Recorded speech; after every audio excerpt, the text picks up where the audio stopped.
بسم الله الرحمن الرحيم waxaan ku jirnaa maalmihii iyo toddobaadkii xorriyadda aan ku xuseenno lixdan guuradii ka soo wareegtay markii Soomaaliya ay xorriyaddeedii heshay iyo midowga ama midnimada waqooyi iyo koonfur ummadda Soomaaliyeed meel kasta ay joogaan dibadda iyo gudaha rag iyo dumar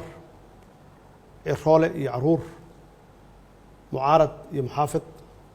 waqooyi iyo koonfur iyo qaybaha kala duwan ee bulshada waxaan ku boorinayaa ama aan ka codsanayaa inay qayb weyn ka qaataan xusidda maalintan weyn ee aan lixdan jirsanay ummadda Soomaaliyeed waxaan kaloo aan rabaa inaan ka codsado meel kasta ay joogaan hadday joogaan guryahooda iyo goobahooda ganacsiga inay ku soo bandhigaan ay ku muujiyaan astaanta qaranka oo ah calankeena ayna muujiyaan inay tahay lixdan guuradu inay tahay maalin weyn oo kulligeen nuguda weyn inay tahay waxaan rajaynaynaa inay noo noqoto dabaaldegan mid nabadeed wasalaamu calaykum waraxmatullaahi wabarakaatuh